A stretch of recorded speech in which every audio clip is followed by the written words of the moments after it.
everyone, welcome back to my channel. അപ്പോൾ ഞാൻ ആദ്യമേ തന്നെ ഈ വീഡിയോ വ്ളോഗ് തുടങ്ങുന്നതിന് മുമ്പ് ഒരു ബിഗ് താങ്ക് യു അറിയിക്കുകയാണ്. എൻ്റെ ഫസ്റ്റ് വ്ളോഗ് പോസ്റ്റ് ചെയ്തപ്പോൾ എനിക്ക് നല്ല കമൻസ് ആണ് എല്ലാവരും തന്നത്. എൻ്റെ ഫ്രണ്ട്സിനും ഫാമിലിക്കും പിന്നെ പബ്ലിക്കിനും എല്ലാവർക്കും ഒരു നന്ദി പറഞ്ഞുകൊണ്ട്. അപ്പോൾ ഇന്നത്തെ വ്ളോഗ് എന്താണെന്ന് അറിയണ്ടേ?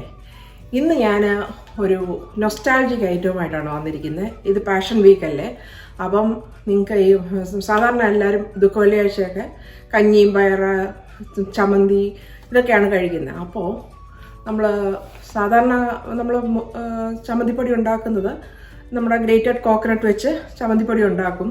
പക്ഷേ ഈ ചമ്മന്തിപ്പൊടി ഞാനൊരു ഡിഫറെൻറ്റ് സ്റ്റൈലിലാണ് കാണിക്കുന്നത്.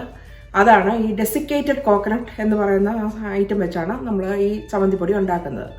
അത് നമുക്ക് നോർത്ത് അമേരിക്കയിൽ ചിലപ്പം ഗ്രേറ്റഡ് കോക്കനട്ട് കിട്ടാൻ വളരെ ബുദ്ധിമുട്ടായിരിക്കും. അപ്പോൾ നിങ്ങൾക്ക് ഈ ഒരു റെസിപ്പി ട്രൈ ചെയ്ത് നോക്കാം. അപ്പം ദുഃഖവെള്ളിയാഴ്ച നിങ്ങൾക്ക് ഈ ചമ്മന്തിപ്പൊടി കൂട്ടി കഞ്ഞി കുടിക്കാം. ഓക്കെ, അപ്പം ഞാൻ കിച്ചണിലോട്ട് പോവുകയാണ്. അപ്പം നമുക്ക് അവിടെ വെച്ച് കാണാം. അപ്പോൾ നമുക്ക് കുക്കിംഗ് സ്റ്റാർട്ട് ചെയ്താലോ? അപ്പോൾ അതിൻ്റെ ഇൻഗ്രീഡിയൻസ് എന്തൊക്കെ വേണം എന്നുള്ളതാണ് ഞാനിവിടെ പരിചയപ്പെടുത്തുന്നത്. ഫസ്റ്റ് ഐറ്റം എന്ന് പറയുന്നത് ഡെസിക്കേറ്റഡ് കോക്കനട്ട്. ഇത് കണ്ടോ, ഇത് ഡ്രൈ ചെയ്തെടുത്തേക്കുന്ന ഒരു കോക്കനട്ടാണ്. ഇങ്ങനെ ഗ്രേറ്റ് ചെയ്ത് നമുക്ക് പാക്കറ്റിൽ സ്റ്റോറിൽ നിന്ന് വാങ്ങിക്കാൻ കിട്ടുന്നത് ഡെസിക്കേറ്റഡ് കോക്കനട്ട് എന്നാണ് ഇതിന് പറയുന്നത്. അപ്പോൾ അത് 1.5 കപ്പ് ഞാനിവിടെ എടുത്തിട്ടുണ്ട് ഡെസിക്കേറ്റഡ് കോക്കനട്ട്. പിന്നെ ഇഞ്ചി, ഒരു തുണ്ടോ ഇഞ്ചി എടുത്തിട്ടുണ്ട്. ഒരു 3 ഗാർലിക് എടുത്തിട്ടുണ്ട്.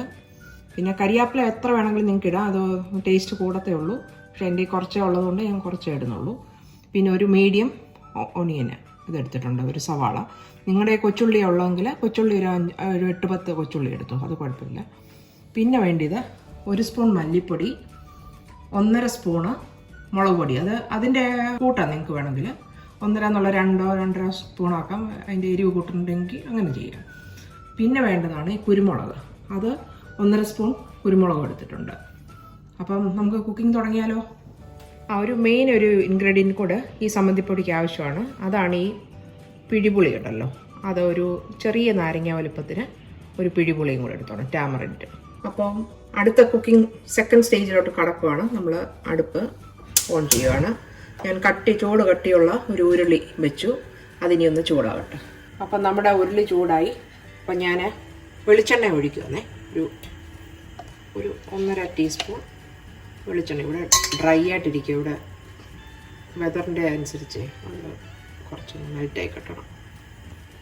അപ്പോൾ എണ്ണയെല്ലാം ചൂടായി. ഇനി നമ്മൾ ഇൻഗ്രീഡിയൻസ് ഓരോന്നായിട്ട് അതിൽ ഇടാൻ പോവുകയാണേ.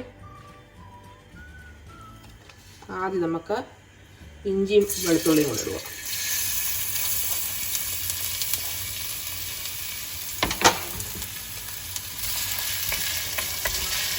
അതൊന്ന് വഴലണം. നെക്സ്റ്റ് ഞാൻ ഈ കറി ലീവ്സ് ഇടുവാണേ.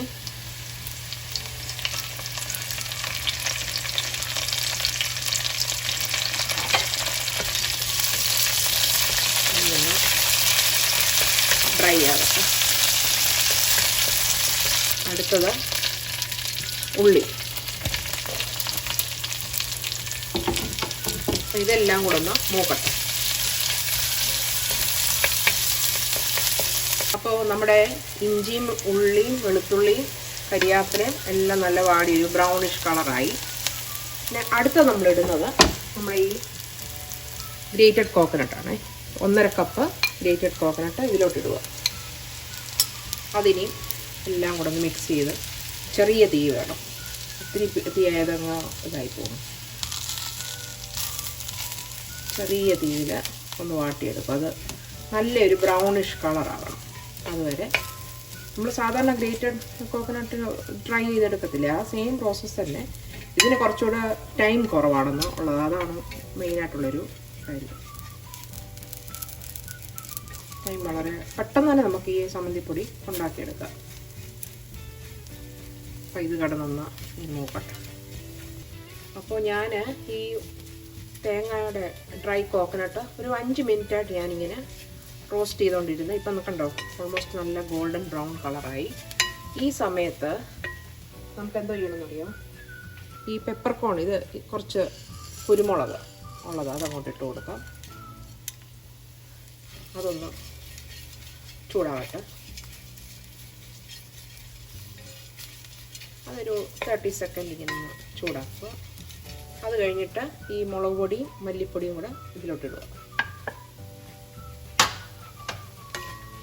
എന്നിട്ട് ചെറിയ തീയിൽ വേണേ ഇതെല്ലാം കൂടെ ലാസ്റ്റിൽ. നിങ്ങൾക്ക് വേണമെങ്കിൽ വറ്റൽ മുളക് ഉണ്ടെങ്കിൽ അത് ഏറ്റവും ബെസ്റ്റ് ഓപ്ഷനാണ്. പക്ഷേ എൻ്റെ കയ്യിൽ വറ്റൽ മുളക് വാങ്ങിച്ചതില്ലായിരുന്നുകൊണ്ട് ഈ മുളക് പൊടി ഇട്ടു. വറ്റൽ മുളക് ആദ്യം ഇട്ടൊന്ന് റോസ്റ്റ് ചെയ്താലും കുഴപ്പമില്ല. വറ്റൽ മുളകും അതുപോലെ മല്ലിയുടെയും കൊത്തമല്ലി ഉണ്ടെങ്കിലും അതായാലും മതി. അപ്പോൾ ഇത് കണ്ടോ, ഓൾമോസ്റ്റ് നല്ലൊരു കളറ് ആയി വരുന്നുണ്ട്. എല്ലാം കൂടി ഒരു 10 മിനിറ്റ് പോലും എടുക്കത്തില്ല ഇത് ഉണ്ടാക്കിയെടുക്കാൻ. അതാണ് ഈ ഒരു സമ്മന്തിപ്പൊടിയുടെ പ്രത്യേകത. ഓക്കെ, ഇത് ഓൾമോസ്റ്റ് എനിക്ക് ഒത്തിരി അങ്ങ് ഡാർക്കാകുന്ന ഇഷ്ടമല്ല. അതുകൊണ്ട് ഈ ഒരു സ്റ്റേജിൽ, ഇപ്പോൾ ഈ ലാസ്റ്റ് സ്റ്റേജിൽ ഞാനെന്ത് ചെയ്യാൻ പോകുന്നതെന്ന് വെച്ചാൽ ഈ പുളി ചെറിയ പീസസ് ആയിട്ട് ഇങ്ങനെ മുറിച്ച് ഇതിലോട്ടങ്ങ് ഇടാൻ പോകുന്നത്. അപ്പോൾ നമ്മൾ ഗ്രൈൻഡ് ചെയ്യുമ്പോൾ അതങ്ങ് എല്ലായിടത്തോട്ടൊന്നും അയക്കും. പിന്നെ ചിലർ ഈ ഉലുവായില്ലേ, ഉലുവായും ഇടും, പിന്നെ കായപ്പൊടി ഇടും. പക്ഷേ എനിക്ക് അതിനോട് വലിയ താല്പര്യം ഇല്ലാത്തതുകൊണ്ട് അത് രണ്ടും സ്കിപ്പ് ചെയ്യുക ഈ റെസിപ്പിയിൽ നിന്ന്. അപ്പം പുളിയും ഇട്ടു. അപ്പം എല്ലാം ഓൾമോസ്റ്റ് ആയി. ഇനി ഇതൊന്ന് തണുക്കാൻ വെക്കാൻ പോവാണേ. അത് കഴിഞ്ഞിട്ടേ നമുക്ക് ഗ്രൈൻഡറിൽ പൊടിക്കാൻ പറ്റും. ഇപ്പോൾ ഒരു സ്മോൾ ബ്രേക്ക്. അപ്പോൾ ഇത് ഓൾമോസ്റ്റ് നമ്മുടെ ഇത് തണുത്ത് കഴിഞ്ഞു. ഇനി ഞാൻ കുറച്ച് സോൾട്ട് ആഡ് ചെയ്യുവാണേ. ഒരു 1 to 1.5 സ്പൂൺ വരെ ആകാം. സോൾട്ട് കൂടെ ആഡ് ചെയ്തു.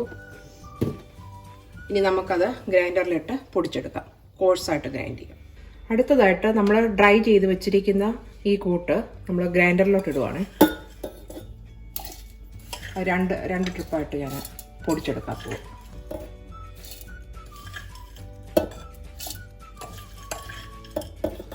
രണ്ട് ട്രിപ്പായിട്ട് ഉണ്ടാക്കിയെടുക്കാം.